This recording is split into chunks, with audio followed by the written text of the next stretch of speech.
I was so surprised to understand and read the other day that 50% of the adults that left church and organized religion in America did so by age 18. That's a problem. It is a major problem for us to be a Christian nation, yet most young people don't identify as Christians because something and some, I don't know what happened, between age 0 and 18, they became disgruntled with church and organized religion. Somehow we got to discuss this, and I think for the next couple of weeks, we're going to go ahead and just maybe delve into this conversation, debunk some dangerous myths, and have a real talk about why people really do love Jesus. They just can't stand us. This is Fred Talk.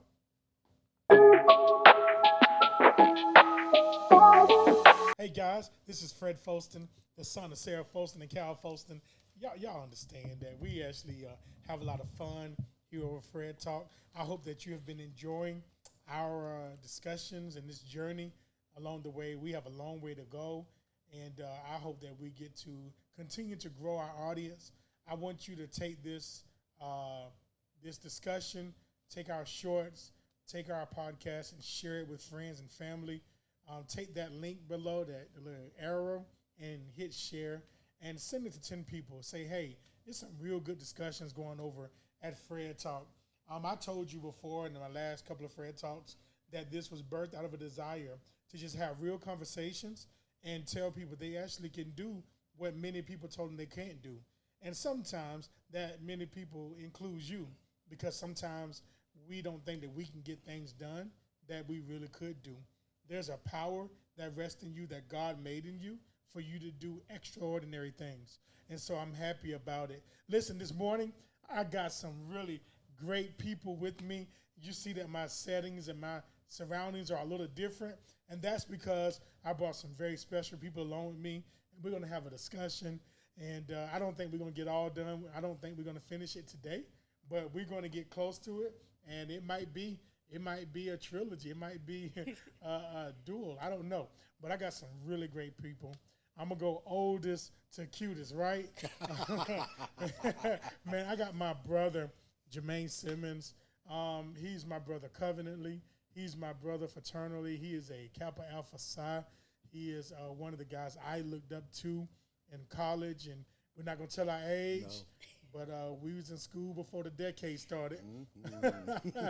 And so we've been good friends. Jermaine, thank you for joining, man. Man, my pleasure. Thank you for joining Fred Talk, man.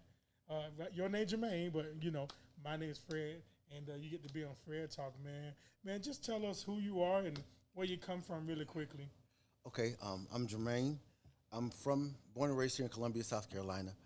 I went to Benedict College, and then I left the city of Columbia, and I started to travel for work. With doing that, I got to meet a lot of different people. I got to experience a lot of different cultures.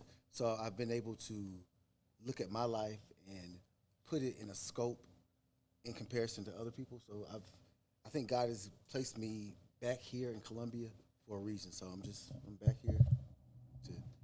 So didn't you actually work with children? Yeah, that's what my profession is. My profession, I'm a pre-K teacher. I was a pre-K teacher for 16 years. Man, so it takes great patience to work with little children. No, but little kids are better than adults because they're brutally honest. Yes. So you never have to worry about or never have to think about what a kid's thinking. Yeah, because they call me fat all the time. Yeah, me too. But you're fat. Fat and old. So take that. Yeah, so the gray hair throws them off. They be thinking I'm a granddad or somebody. Get out of my way. Yeah. About a granddaddy. Mm-hmm. I ain't got grandchildren of my own. Yeah. So, man, you would take children over adults? Any day. That's crazy. Day.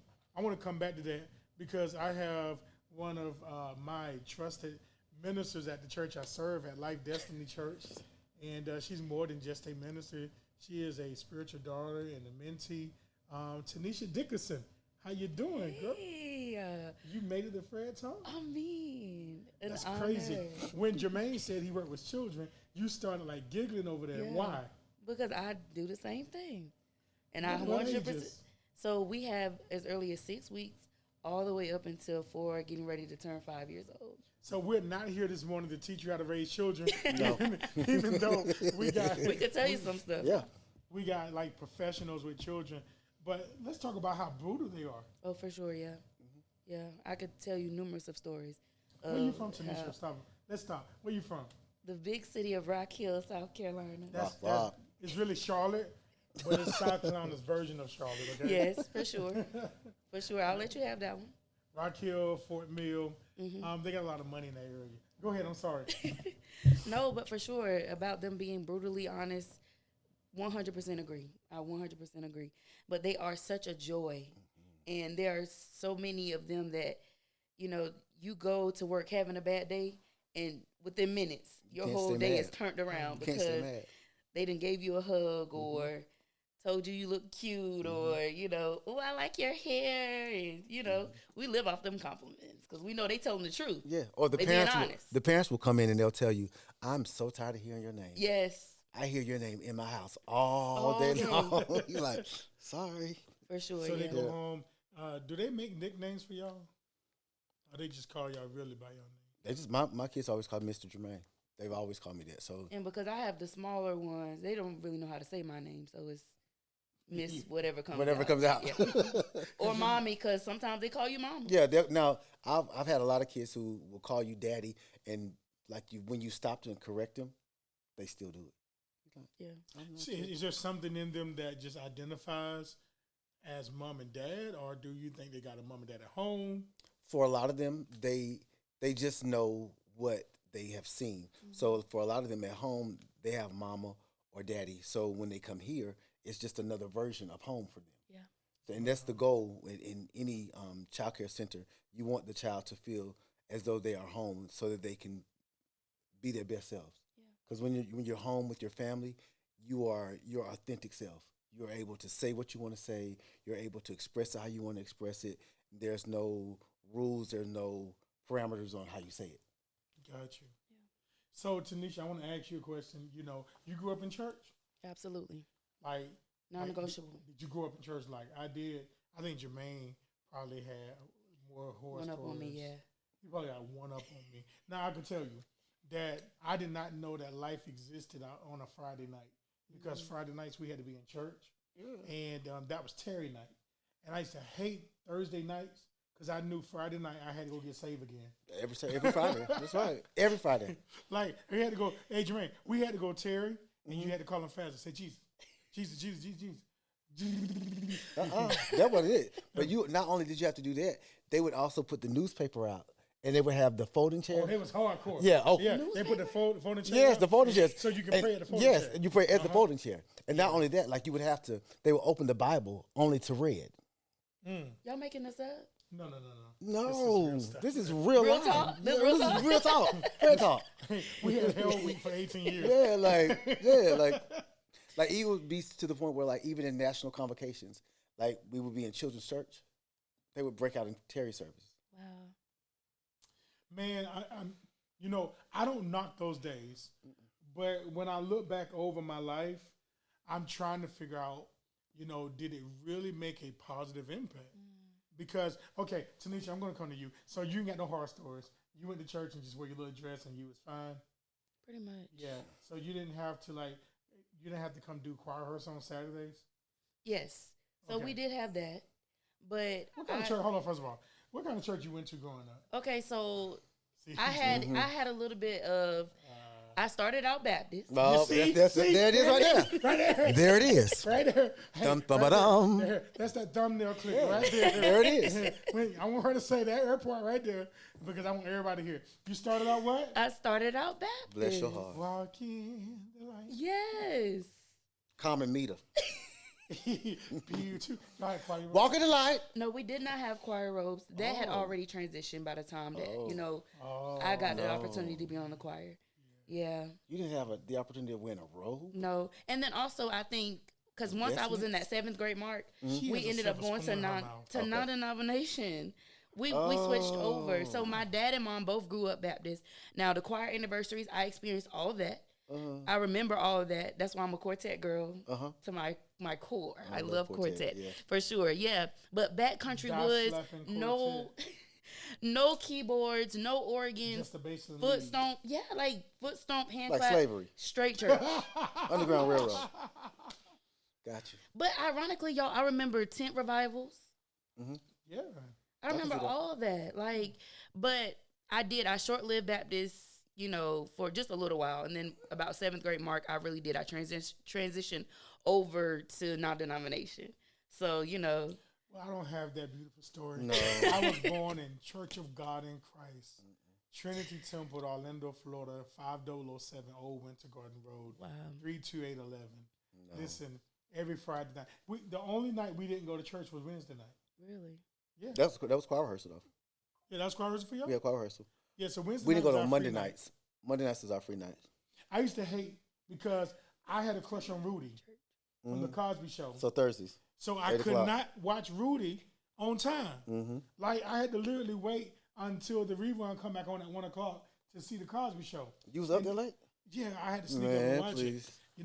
Because we had the antennas with the aluminum foil. So you can twist it. Yeah, twist it. Yeah. So, yes, we had horrible childhoods. But thank God we're still here. Yeah. Jermaine, she don't understand. She don't get it. So No. we're doing Yeah, this see. podcast to show you Yeah. how church is a fraternity. And sorority. why do I feel Literally, bad? hazing. Like, I feel bad Hazing. sitting here. You should feel bad. should. You went through. Yeah. You didn't go through. Or maybe I should just thank You don't God know. that I didn't have to experience I that. got my worst whoopings out of church. I got all my whoopings in church. That's I why. mean, That's why really. I learned how to do everything bad. That's why when Jacayla Carr started talking about shape me and mold me and beat me. No, don't beat me. I don't got beat enough. Yeah. No. That beating is I feel a good. shaking in the spirit. No, I don't want to shake nothing. I got shook in the spirit. Like, I got Tourette syndrome because of church. Like, it's... No, seriously. goodness. So, dude, y'all went to conferences and had Terry service? Yeah, it's No. convocation. So, like Kojic, we ain't have Terry service. Oh no, I grew up in Biblewood, 2440 Atlas Road, Columbia, South Carolina. No. You didn't Y'all play those dropping games. addresses is wild. Yeah. Listen, you had to know the address. You had to know, and the phone number, 776-1238. And you had to learn the founders. BSAF, No. Bible Social Action Foundation. See, we had to learn the founders, and we had to learn who the first bishop was. We had to learn all who Mother that. McLaughlin Y'all was. making this We up. had, we No. had Sunshine Band and Period of Class. Oh my goodness. So you in Sunshine Band, that's like from 0 until like 12, and then at 12 you get upgraded to Period of Class. Wow. And Period of Class, that's when we was like, I love Period of Class because we used to flirt the whole time because our teachers didn't want to be there. They was listening for the shop music in the main sanctuary. No. So they let you do anything. Yes. Yeah. So it was Period of Class that we played with puberty. I got in my first fight at church. I did. I got in my first fight at church. I got what else did I do at church? I was on silence at church when my son was conceived. I had to the whole time his mom was pregnant, I had to come to church every service, sit on the front row, and just sit there. Like, you can't participate in church. You can't do anything. Like, you just got to sit there and be on silence. I got silence. Yeah, so like, you never heard of that? Y'all. bad. Yeah. Yes, because realistically, like, why would y'all want to keep going to church? You know what I'm saying? Like, if y'all are experiencing all of these things, You don't have and an don't have a option. yeah, that's what I'm saying. Don't have a choice in the matter. Yeah. Why? But just thinking But I about was- our topic tonight, why would y'all want to continue? I was 17 going to though church? when my son was conceived. I was 17, so I didn't have an option. I was a senior in high school, so So as a senior in high school, you had to come to church because you got somebody pregnant. She went to the church too? yeah, she didn't have a choice. She used to go to another church, but when we started dating, she had to start going to my church. My parents did not allow me to have friends that I didn't go to church with, and they didn't know their parents, or they didn't go to church with their parents. So I wasn't allowed to like congregate with other people. Like, no. Well, see, I will say that I have heard that because the church that I was brought up in as a child, they were the type that, you had to stand before the church if you, made a mistake or, and you had to confess like, hey, I apologize to you guys. I sinned and whatever the sin was, and that to me was just diabolical. Like,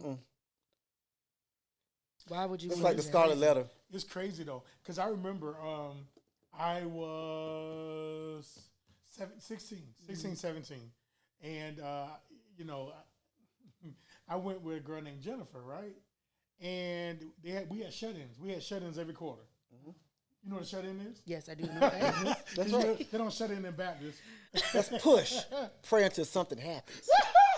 Yes, Lord. Listen, hey, we had shut-ins. So that on Friday nights, you know, especially when it was about, you know, Advent season or Easter, you know, atonement season. And we had shut-in, and I had just started driving. I had my mom's car, and me and Jennifer had arranged to leave the church. So I left church in the shut-in, and I went and picked her up, and we went to the mall. Somebody saw us at the mall that wasn't at shut-in, called the church, and my uncle answered the church phone. He's the pastor. He went and got my mama and her mama and called them into the office, and they all got on the phone and said, we know y'all snuck out of church to go to the mall while we up here praying. Bruh. I don't even want to ask what the consequences were. It was really bad, but I mean, we went to go kiss. Yeah. Because I got my first kiss in period class. Yeah. I got my first everything in church. Because mind you, that's the only places they went. Y'all hear that, right? I had no other place that I could go. Man, I'm telling like, you, so you had to learn it there. Jermaine, I would not lie to you. The worst year of my life was age 14. Because my mama told me I had to get saved when I turned 14. Or I was going to hell. And I tell you, man, I dread it. I was 13. I started crying on my birthday eve. December 18th. I was crying. I'm like, God, I got to get saved this early? Wow. I was hurt. And then I didn't get saved on my 14th birthday. And I didn't get saved the day after that. And man, you got to get yourself together for it. You got to get yourself together for it. You know, because my mama talk fast. Get yourself together for it. Get yourself together. Jesus is on the way back. Get yourself together. And man, I'm telling you, man, I ran that whole 14. I dreaded going to church my 14th year. Man, my 14th year was a bad year. Wow. Yeah. I probably missed a girlfriend that year thinking about I had to get saved. You know Trying to what? get saved. Trying to get saved. See that? Missed out on the good life. Listen, Trying to get but saved. you know, when I look back over that life, you know, Jermaine, I remember getting in my first fight at choir rehearsal. I remember my first fight. It was a set of twins, the Spencer twins, one girl, one boy, and we were again because we were always together. Something I had a smart mouth, so like I would crack a joke and We don't even think that. yeah, No, not at all. We don't think that. but yeah, I would crack a joke, and so like they were like, "Excuse us," and the girl was the one that was the aggressive one, and she walked up to me and next thing you know, I'm like, Jesus, help, Lord. So You was on the ground? Yeah, I was on the ground. Next thing you know, boots on the ground. So I got up and we started tussling. And next thing you know, like they called my parents over. They called her mom. They called their mom over, and they were in the office talking. After they talked, they made us sit down, hug each other. So from then on out, every time we saw each other, it was, "Hey, how you doing? I love you." The fakest. Oh, don't laugh at that. Yeah. So like it was. That's wrong. It was a laugh at that, right? Yeah. But it's like I learned to put on the best facade because of church. Like I learned how to, if it ain't right, Jesus is gonna make it right. So just keep on going. You know. So I learned how to make everything look a certain way. Yeah. Like I learned how to make sure that when I hit the four walls, that they couldn't see the real me.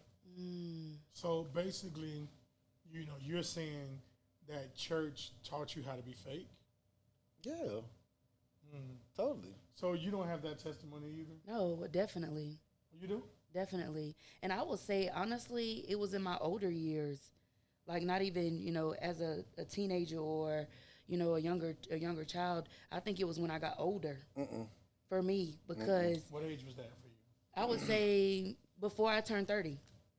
So you was probably, old. yeah. You was so, old in the gospel. So, no, but literally, y'all, so in my mom's house, the rule was if you live under my roof, you know, you go to church, right? Right. So just like you guys I didn't have a choice, right? And if the only way we missed church if we were out of town. And then if we were out of town, we probably found somebody's church to go to, you know, because we really wasn't no, we missing didn't do church. that now. We weren't going just to anybody's service. I will now. say that has always been instilled in me. So even now, if I miss church, I don't care if I'm sick or I'm out of town. Like, y'all, I feel bad. Because that, you know, it's like, dang, I ain't go to church. Man, See, for they're me, going to get me. college got me out of that. Like, I used to, like, I never missed church. Like, we didn't have that option. But once I got to college and I had that freedom and I had the dorm room and I had my own phone number. Total opposite for me. I was looking at that, and Jermaine, it's crazy you say that, bro, because I was looking at a statistic the other day that 50 to 70% of all church children, after they graduate from high school, they go a season of not going to church at all. Yeah. You exhausted. Soon as they graduate. So we exhausted. Soon as they graduate, turn 18, Yeah. hey, freedom. What that song say? Like when Freedom. I graduated from high school, and literally the day I graduated, I enrolled in college. So like the day I graduated from high school, I got a dorm room the next day. I was out. I never went back. It's crazy, man. Never went back. So my story's a little different at this level because while everybody else got freedom, I grew up playing the organ. Yeah, so you keyboard. didn't. Yeah. So I went from Orlando, Florida, to Daytona Beach to Bethune-Cookman, and then from Daytona to Columbia, and I had opportunities to play keyboard and organ. So I church became now a source of getting Chinese food. Income. China Hut, China Kitchen, China Kitchen. There you go. China Kitchen. Yeah. I'm probably still Forest waiting for Drive. that China Kitchen. I know. I still am. And that Kool-Aid That Kool-Aid and the Man, beef sticks. Man, I'm telling you, Shucks. diabetic, diet juice. Yes, sir. So for me, church for that season, even though I really did get saved at age 17, like real get saved. Yeah. Those years are coming into college. I had a desire to just do church, but then do my own life outside of church. Yeah. So most of the people who are kind of in that level with me, church became the hookup place. This is where we'll find the opposite sex. This is where we find sex. But not just sex, though. Church, it became the place where you could find, like, work. Like, as a musician, I mean, you could always find work. Yeah. Like, for me, no, we're not finding no work. Like, we're always having to put in. Volunteer. Yeah, like. Volunteer, voluntold. What? We got to go back. Yeah, so that was the difference. Man, so the reason, and I'm glad that we're having this conversation because I think that people that are watching this, they may have children and really don't understand what their children are dealing with. Like, we're living in a world where, our children, how old is your son? 27. 27. My oldest is 19. Your oldest? 0. 0. Okay. Yeah, but you got nieces and nephews. Yeah. And you up in their face, right? For sure, yeah. So, I'm a little concerned because I feel like I drive by older churches in Columbia, and you can see death on the stones. Like, everything is old about it. It doesn't look like any new life, and you don't hear about teenagers in that school with my children saying, "Oh, come to my church. We doing a bunch of this." Like, you don't hear that. Like, when I was in high school, all of us went to church. All of us went to church. The whole school, we all went to church. Some were Baptist, some were Pentecostal, and then my white friends, they were Catholic, and they was Episcopalian. Episcopalian. And Amy Gallagher, her dad was a comedian, Mr. Gallagher, and they probably, went to church for 30 minutes on a Sunday morning. It takes 30 minutes to just get through devotion for us. I'm telling you. Yeah. That's just prayer. That's real talk. That's intercessory prayer. Yeah. That's real talk. See, my uncle was a stickler with time because he wanted us back on Sunday nights. We had church Monday. We had Bible band on Tuesday. we was off on Wednesdays. We had choir rehearsal on Thursday, prayer and Terry on Friday, and we had play rehearsal or choir rehearsal on Saturday because we was getting ready for Easter. Always getting ready for something. From January to April, and then we had we had Christmas. You know, The cantata. that started late summer, so like it's crazy. Yeah. You know, but I'm a pastor, and I see now that what started in me around 18 is hitting them at 7 and 8 now. Yeah. They're like, all of my friends are going to the game. Why we got to go to church? Are they going? You know, we ain't have no bouncy house parks. They got trampoline parks. Yeah. Man, we didn't even have a trampoline. We had to act like we was jumping on something. Yes. It'd be good if you had a good set of A grass. mattress. A mattress. That's how we learn to do flips. Yeah. Like, so that's crazy. So my thing is, with both of you being in early education, why is it happening so fast now? Like, for us, it took us in our teenage years to kind of like question why not go to church or why should I go to church. It's happening for them now at 7 and 8 years old, like unheard of. Because they're allowed to ask why earlier. That's good. I think that for us, we were taught that do as I say. And I think that it caused us to have a certain level of reverence and respect for the church in itself, not necessarily God, but for church. So it taught us how to care for the church and be there for the church and make sure the church had everything that it needed, make sure that the church always, the envelopes were down, the fans were out. Like back then you had a job in church. Nowadays, the mega church or the larger churches, it's not like that. You just go in, you go get out, it's quick. But back then I think we were more connected to the church, if that makes sense. And I was gonna say exposure. Yeah. I was gonna use well. the term, exposure. I know, like, I mentioned before, for me it was non-negotiable, but I think how I would probably raise my child would be, I want you to have your own personal relationship, right? I want you to have your own encounter. Now, am I gonna teach you? Yes, absolutely. But am I gonna force it upon you? No. I can tell you a true story. My mom can vouch for me because she was the one that called the pastor to come to my house. I was getting in trouble at school, and I was not saved at the time. But when the pastor left, I declared the Lord to be my Lord and Savior. You were saved. Because how about I want you out of my room? How about now? Now. She called the pastor, y'all. The pastor came to my house. I will never forget this. And praying with me, she telling my mama, get the oil, Oh, no, she got the oil at the house. Yeah. So see, y'all went to the church house. Yeah, we got oil at the church. The oil We came had to oil me. we had oil at the house too. But see, my mama, Sarah Folston, she oiled my bed down. Yeah. My doors. My door always had a It was cross. always greasy. A greasy cross right on the door. It was one on the hinges. My mama oiled Listen, everything. there's been so many times where I almost missed the bus. Yeah. Because we got to That stand there and cross. have prayer. Not Joy Major. And she would pray the longest. I used to love for my dad to pray. I already Because he know was Gloria short and kept sweet. you- And I mean running to the bus. Wait. Because we got to stand there and have Were you a skinny prayer. baby? A skinny girl? Yes, very much so. 000. You was 00? Yes. Yeah, see, I was chubby, so it wasn't Yeah. running for me. I wasn't. Y'all, wasn't chubby. I was- fell I in was my husky. front yard I one was time. fat. Trying to get, and when I got on the bus, as soon as I got on the bus, kids laughing. Yeah. You saw me fall. I'm just trying to get to the bus. Just trying to get to the bus. Did Gloria keep y'all? Did you see? Tell us about Gloria. See, what you don't understand is that with Gloria, it wasn't Gloria, his mama. Gloria E.S. Simmons. It wasn't just.